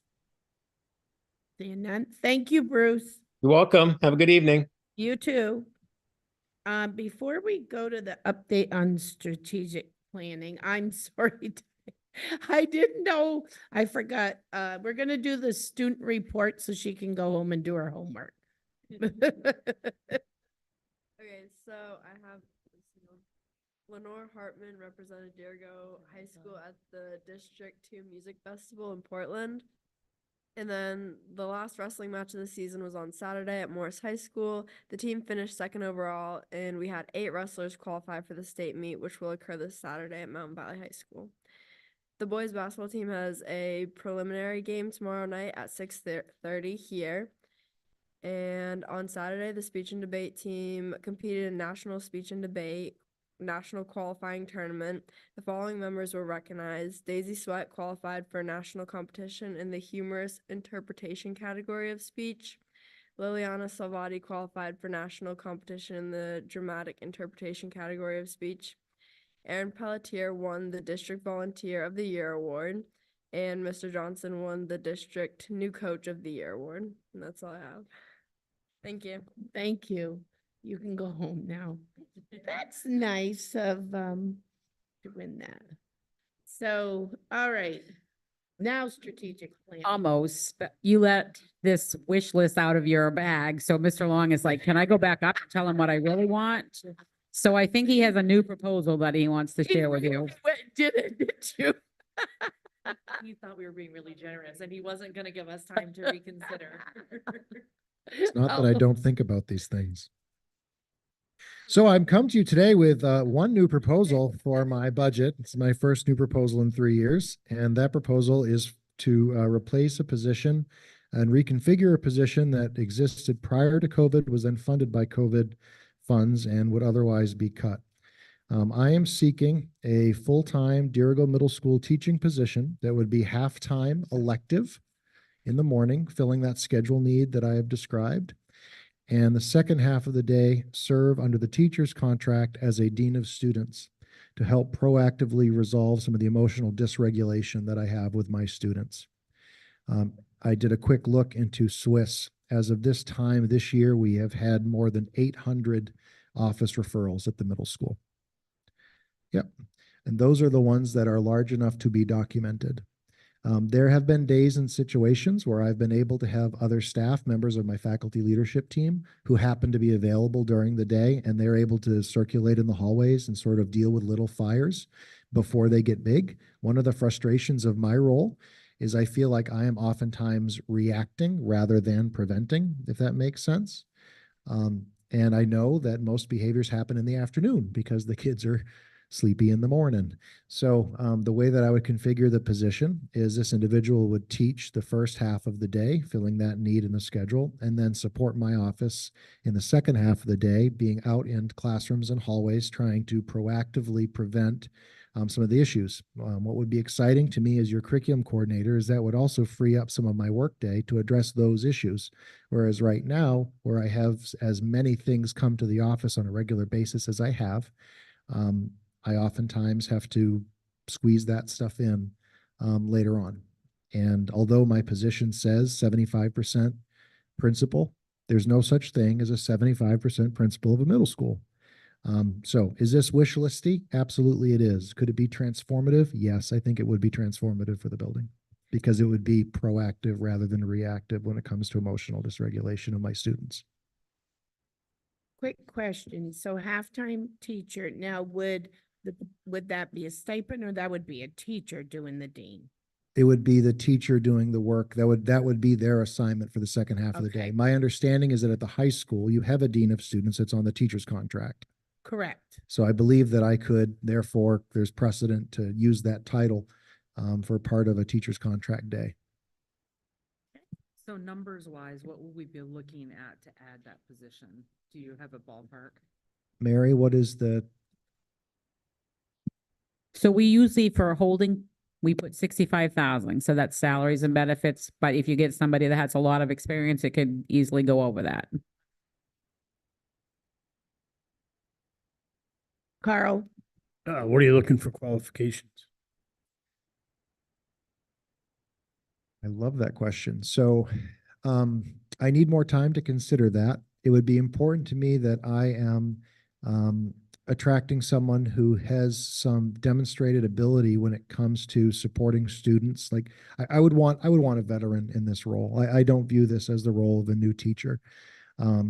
I might be interested in someone with a lot of coaching experience. I think that in a lot of ways, the behavior management that a coach does over a team can translate well to this kind of a role. This is not someone who's going to be issuing detentions. This is not someone who is going to be, dealing with the big stuff. That's still me. This would be someone running interference because somebody called somebody else a not supercharged name in the hallway, and now there's some drama over it because that happens in middle school. And Tina feels we need a drill sergeant. Earl, but he's good at math. I would be looking for a veteran person who has a demonstrated ability to manage student behavior and to do it in a way that is tactful and respectful. And they understand their role is not to be the principal, but their role is to try to run interference and help kids get along and move on and be in classrooms learning, because that's where I want the kids. I don't want them in the chairs in front of the office waiting for me to be available to talk to them. I want them in class. And if those things can be dealt with more quickly, more kids will be in class. Thank you. Thanks.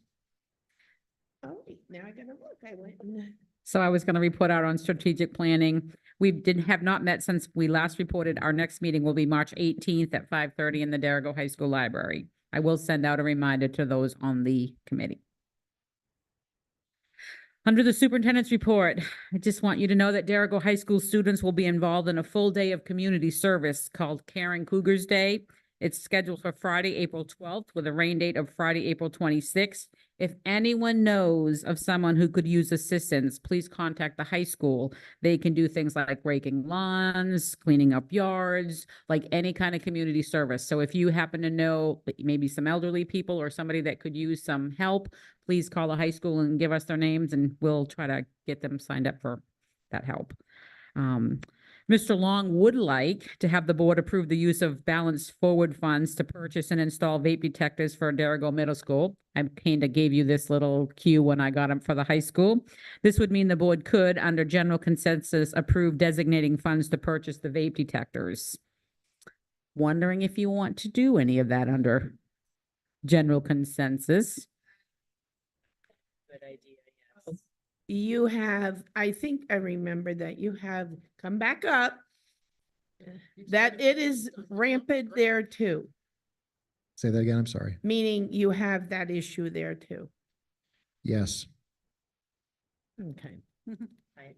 So we have to general consensus to add Does- it? Or I just would the like you to consensus general that you- consensus because it's designating funds and I do have the authority as your superintendent, but I have never used that. I always like to come to the board and have the board give general consensus before we designate any balance forward fund to be used. So I would be go. I would yes. good with that. Absolutely, yeah. can we just get a thumbs, general consensus?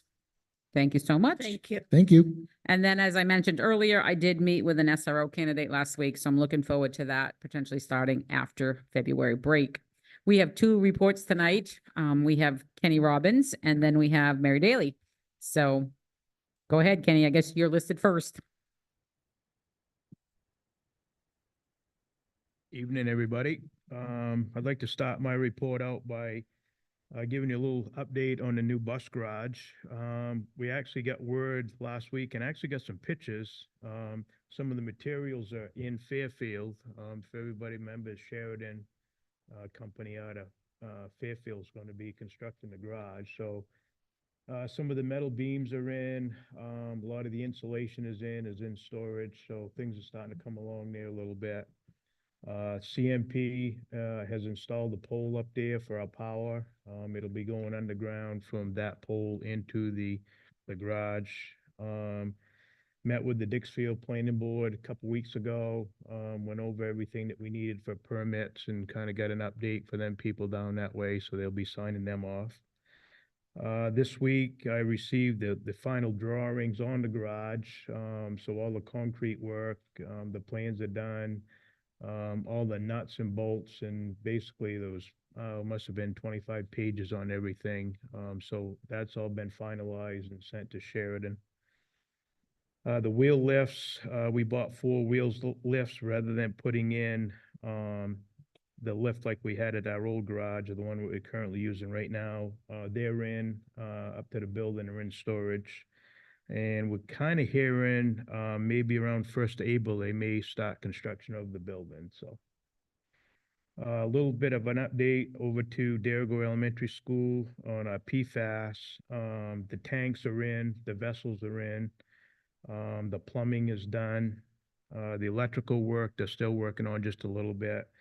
And then the water softener that we have also got upgraded while they were installing the PFAS. So I think probably after February vacation, that should be all up and working and the state will come in and inspect everything and then everybody will be set with that. Just a little bit on the Derigo Elementary School. Last year, we put in the AC units upstairs, so we were able to take advantage of that this summer, but when we installed them, they told us that we could use them also for heating. They are propane, so we've been using basically the academic wing with propane heat. So we're heating, that's about $2.30 a gallon rather than $3, $3.25 a gallon. So we've been saving quite a bit of money there with that heat. And also, I think the people are a little bit more satisfied with what they're getting for heat. That we can regulate it a little bit better for each room. So it's a little bit of a savings there, and the people and the kids are more comfortable. The Derigo High School, last week we kind of signed off on everything to start the AC units in here this summer.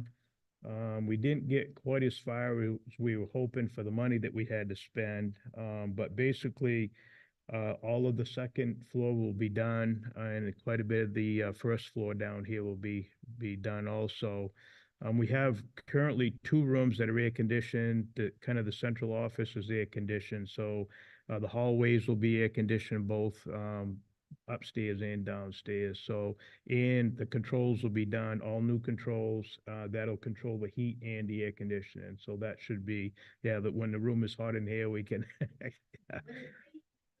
So, we've put a lot of money and time into all of the buildings with the AC units and the heating, probably more on the heating side, but it's like this year, you can see it's paying off because our gallonage gets lower and lower and lower. So, the money that we've put in, we're helping out air quality, but we're also saving on our heating costs.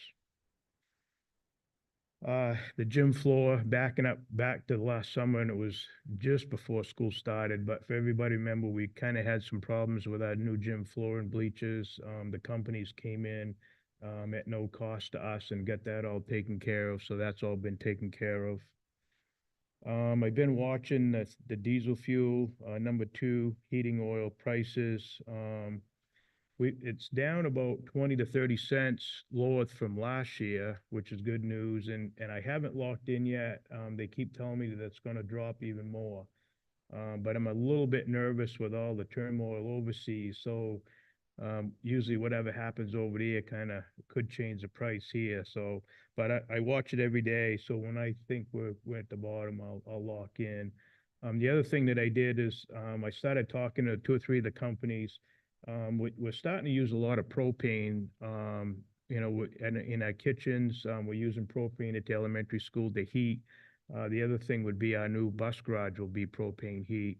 So I'm waiting to I've given them a gallonage, an estimated gallonage, and we'll be getting a price on that so we can lock in on propane. I'm pleased to say that we're full staff right now. We have a bus driver that came up from Massachusetts. She had one little thing that Mass doesn't require that Maine does on her license. So Eddie up the Region 9 is working with us on that. So hopefully within a couple of weeks, she'll be all certified, ready to go.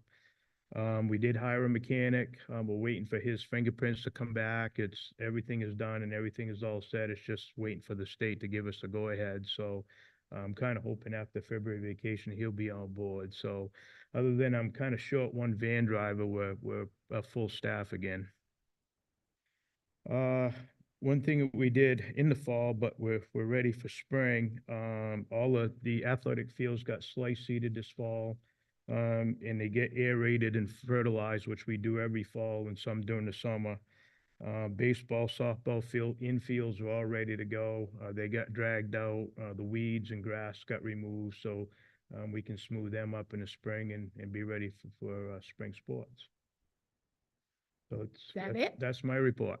Any questions? Go ahead, Joy. Kenny, do you go with just one mechanic at the garage? We have two. You have two? Yeah, yeah. So the person we had got done, he was our head mechanic, so the person under him moved up. So then the Then new you person. hired somebody else? Yeah, A new yeah. person for that? So okay. they do all the buses. We get 20 buses. We're running 7 vans. They do all the repairs on all of our field and snow blowing equipment. One of them usually does quite a bit of plowing and sanding in the winter for Right. us too. So Right. yeah. So hours about do they put in? So what we do, they alternate a little bit.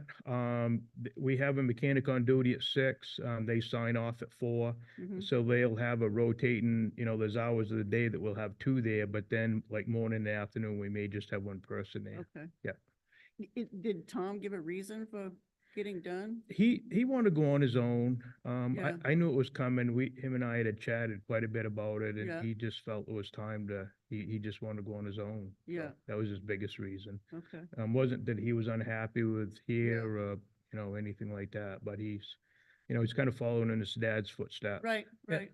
Yeah. Yeah. Any other question? I do. So you think April, do you have a timeline? I know an estimate because you don't know how the building will go, when the bus garage would be finished and August. used? August. August, yeah. So how does that timeline work with the town's thing? We already notified the town that we would be potentially not needing them after August, so. So remember, once they're done, then we got to do the office and the mezzanine and the storage upstairs because we cut out quite a bit of money. So, we got people that are capable of doing that, but it will take a little bit of time. So we'll probably be paying 1 more year? I can't remember what the contract said. So we had to give them a notice, which I've already given them. So when we move out in August, we would not be charged after Okay. that because All I've right. already That's given them what the I wanted notice to of know. where. Thank you. So that's Next year's budget won't have that rent in it. So it'll have some of it through July, August, and then it will not have the lease after that. Okay. Any other questions? Go ahead, Carl. Ken, when's the, when do you have to lock in for fuel for our budget or do they give you, the suppliers give you We a can lock deadline? in, we can lock in 9 months early. So last year at this time, next week I locked in, like, and I'm, like I say, it's right there. But she keeps telling me, the lady in CM Brown, and she told me she's hold off a little bit because she's thinking it's gonna drop. So she gives me a report every couple of days. She'll send over where it's at. So, and it'll vary, and it's surprising how much, like, in 2 or 3 hours time it changes. It's not, it's quite a roller coaster, to be honest with You you. do when you buy gas, you go here and then you look and then Yeah. it changes. So. But usually we make out pretty good, so I think we'll be good again this year, but. Any other questions? Thank you. Sure. Miss Mary.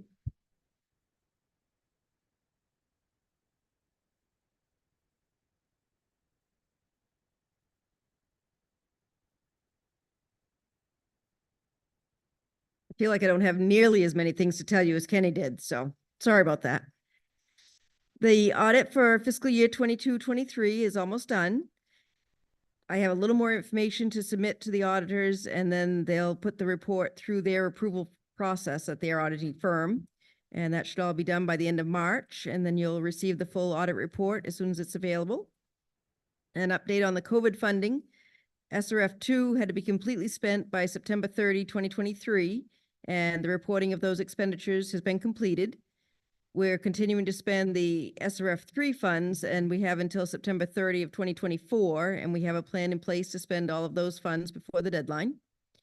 And the last time that I reported out to you, I gave you the update on the accounting software conversion from ADS Pro Fund to Apta Fund. And now that we're further through it, the process has gone fairly smoothly. There've been some problems, but the Harris support team has been able to help us fix them all and get us on the right track. The last piece of the conversion that has to take place is converting the student activity accounts that are at each school. And there's a Harris product called AA Web, and that will be taking place this spring. So I'll be working closely with the 3 school secretaries to get that converted, and then we'll be completely on Harris and not ADS. That it? That's it. That's it. Okay. Any questions for Mary? Thank you. So I'll move forward. Rebecca Hutchinson was hired for the middle school Nordic ski assistant coach. We had 2 resignations/retirements. Cindy Taylor Van Driver resigned. And then I really struggle with this every time I read it. Kathy Arsenault from AP Payroll Human Resources is retiring as of July 19th, 2024.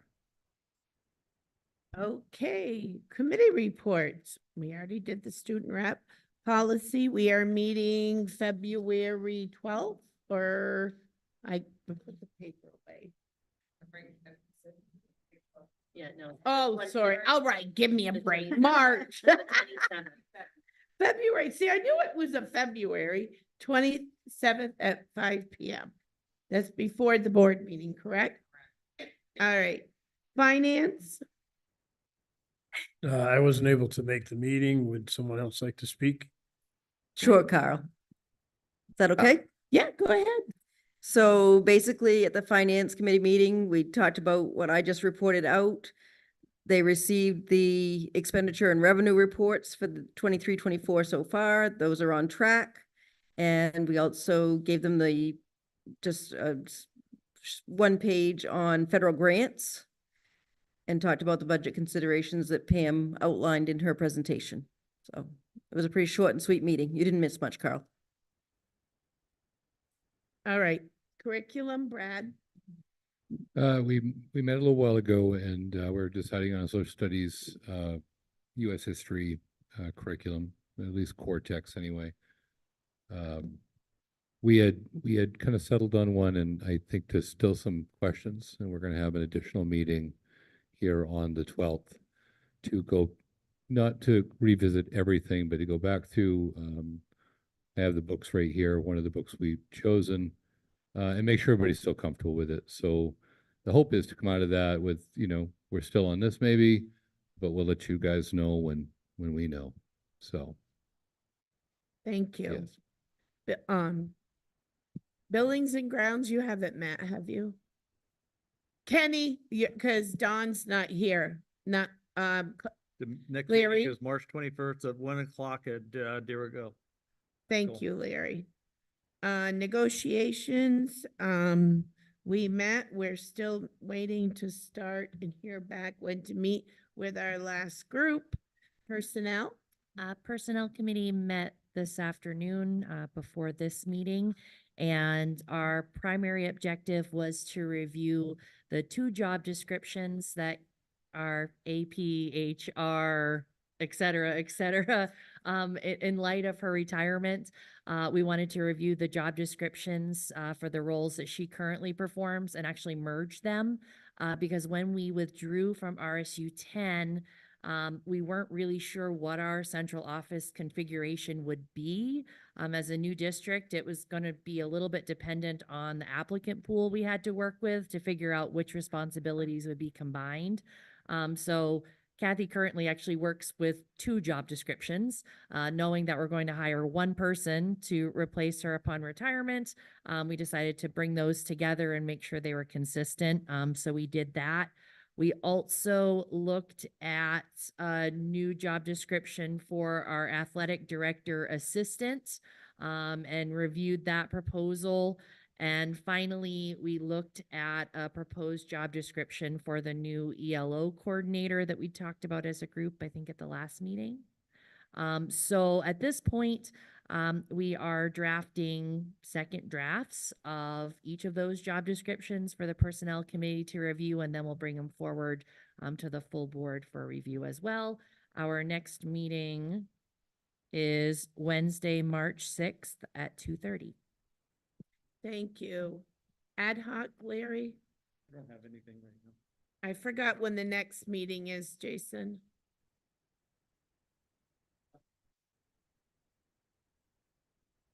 March 6th, 2:30, right? Yeah. Yes.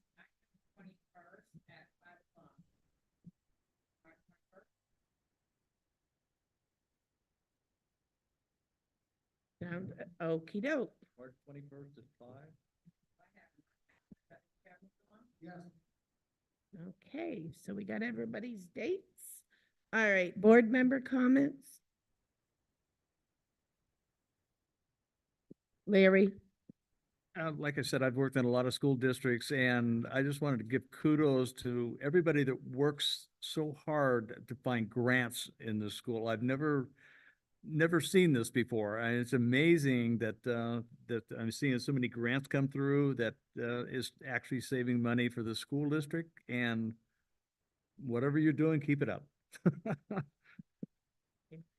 Any other board member comments? All right, I'm going to enter into executive session pursuant to 1 MRSA subsection D to discuss the superintendent's contract. Could I have a motion, So please? moved. And a second? Second. All those in favor? Thank you. We'll wait till we get turned over.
Was that the tracker or whatever that they kept advertising? Yeah. But no, I sort of, I can.